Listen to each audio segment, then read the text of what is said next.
Hey Grande Alive, it's your weekly Newsish Roundup brought to you by Ronde Hospital, Northwest Furniture and Mattress, Anything2Digital.com, and EONI. Just a heads up everyone, next Monday, June 5th, sometime between 12 noon and 3 o'clock p.m., the Grande Middle School will be doing what's called an active shooter drill. An active shooter drill is a real-time recreation of the procedures and safety protocols that are in place if someone showed up with a gun and started trying to shoot people. The drill is purposed for staff training, and so if you see something odd going on at that time, don't get involved. It's just a drill, nothing to see here.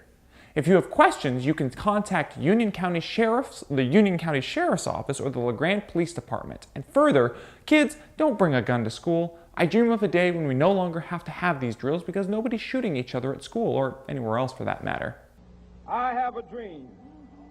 This title story was brought to you by Grande Hospital. Big city hospital, small town care.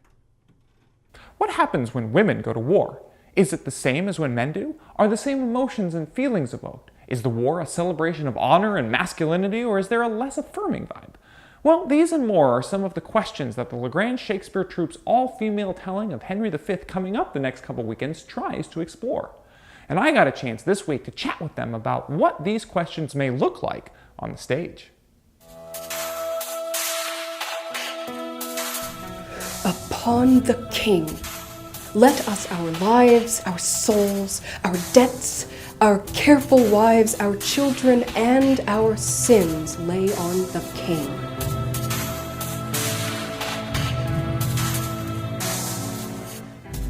Then should the warlike Harry, like himself, assume the port of Mars, and at his heels, leashed in like hounds, should famine, sword, and fire crouch for employment. I'm Bryn McLaughlin, and I will be playing Henry V in Henry V. It is an all-female production. Grant wanted us women to step up and kind of add our voice to the direction of the show, because Henry V is a very masculine show. It's all war and blood and honor and kings and soldiers. Grant wanted the play to have a female perspective. That was part of the whole point of doing an all-female production. So towards the end of the rehearsal process, he sort of stepped back and let Bryn and I implement some of our ideas.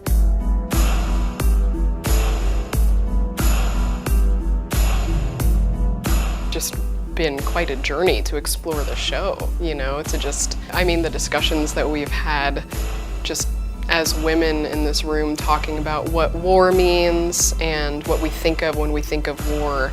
The way that women process war is going to be different.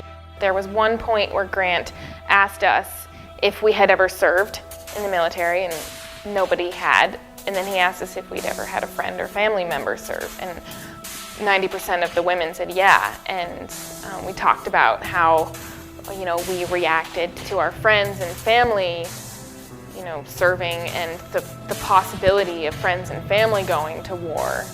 The tone of the discussion was totally different, completely different. And so just to take the subjects in this show and speak them and explore them with female voices, it's been really rewarding. Very interesting, very, very interesting. A Shakespearean history is about kings, and we don't get to explore that in this day and age. It's about kings fighting for things that are bigger than us average, everyday people. And that makes for a great story no matter how you spin it.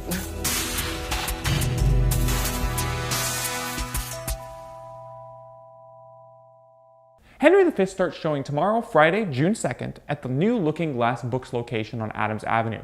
It's just down the street from the old building, right next to Raoul's Taqueria. The show will run 3 weekends. Tickets can be purchased at Looking Glass Books.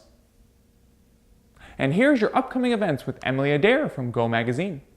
Hi, I'm Emily Adair from Go Magazine. And I'm Will Bowman from Grande Alive, and this is Get Out and Go.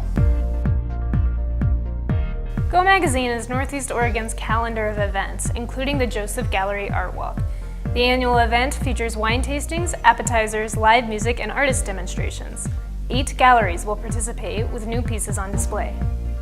A similar event takes place in Baker City each month. Go magazine describes the new exhibits at 4 participating galleries, as well as how the regional theater is getting involved in the first Friday Art Walk. In Island City this weekend, the Hog Wild Days returns for its 39th year, bringing back the popular parade, pork dinner, flea market, and pig train. The Community Symphonic Band will perform its final concert of the season in Grande. The group is sponsored in a partnership between Art Center East and Eastern Oregon University. Some of the selections have been described as a cinematic experience. Music lovers can also enjoy a spring choral concert, the 45th Parallel Spring Show, and the first performance in the summer Courthouse Concert Series. The Spring Choral Concert features the EOU Chamber Choir will join forces with the Grande High School a cappella choir. The high school group will perform some of the selections it performed at the state competition. The day before the big show, the 2 groups will perform an informal concert at the Liberty Theater, giving people a chance to view the space during the noon hour.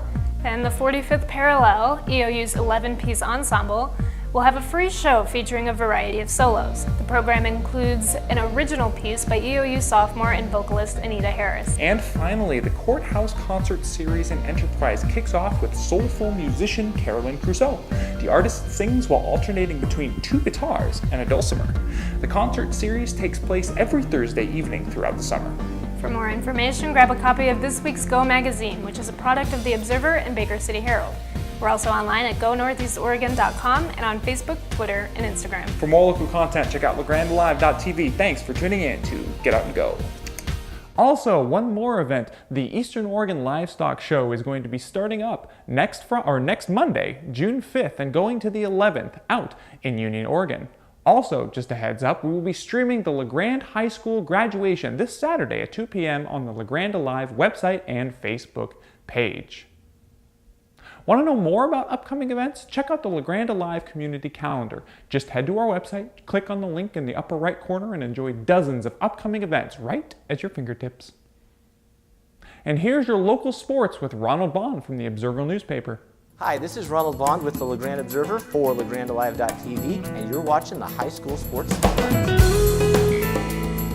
For the first time since 2007, the LaGrande baseball team is playing in the state championship game. The Tigers came from behind to beat Astoria Tuesday, 7-2 behind a late offensive surge and another outstanding pitching performance from GT Blackman. The game set up as a pitcher's duel for the first 5 innings between Blackman and Astoria ace Jackson Arnsdorf.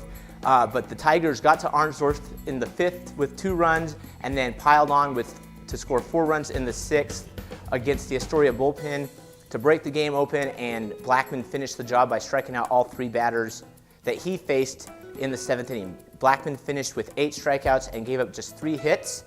The Tigers will play Henley at 1:30 Saturday at Volcano Stadium in Kaiser. The Tigers got to the semifinals by beating Sweet Home last Friday 4-0 behind another outstanding pitching performance by Brad Bell. The left-hander struck out 8 batters and only allowed 3 hits, and the Tigers mustered just enough offense as the game carried on to propel them to victory, and that win was the one that moved them into the semifinal game against Astoria earlier this week.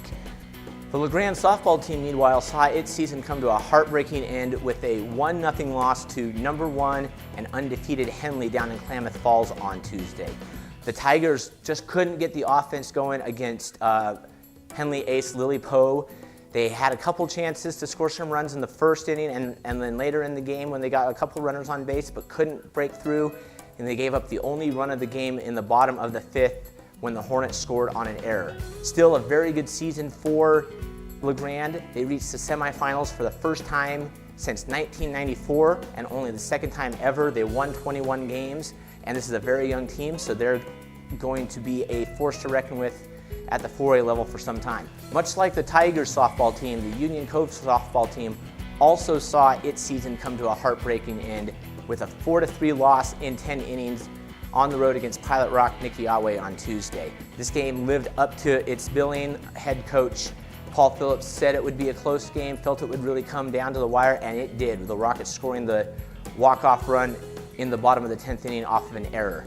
Still no shame in the effort the Lady Cats put together. They came back from down 3-0 after the 1st inning of that game just to force extra innings They, like the Tiger softball team, had some chances, just couldn't come up with the clutch hit when they needed it. But a very good season for Union Cove. It was the 5th year in a row that they have gone to at least the state semifinals. And that's all the time we have for today. If you can't make the state championship game in Kaiser Saturday, be sure to follow me on Twitter at LGOBond, as I'll be tweeting live updates from Volcano Stadium. And be sure to grab a copy of Monday's Observer for a complete recap, and also check out LeGrandeObserver.com. And here's your EOU Sports with Evan and Chris and Around the Mountain in 90 seconds. I'm Evan House. I'm Chris Duarte. This is the final installment of Around the Mountain in about 90 seconds for the school year.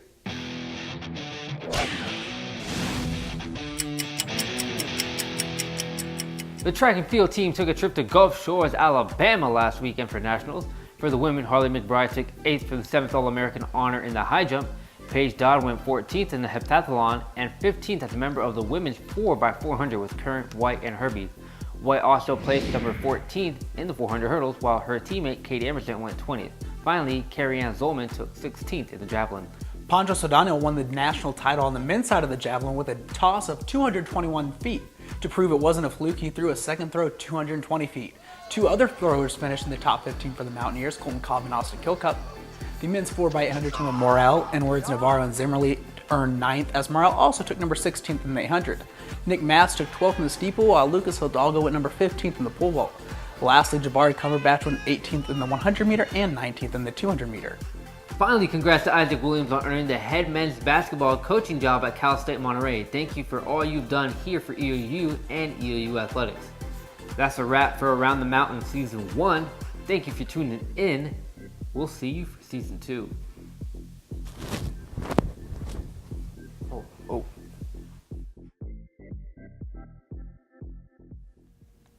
And that's your weekly Newsish Roundup. This roundup was brought to you by Northwest Furniture and Mattress, Grande Hospital, anythingtodigital.com, and EONI. Please like and share this video and tune into LeGrandeLive.tv for more local content. I'm Will Bowman.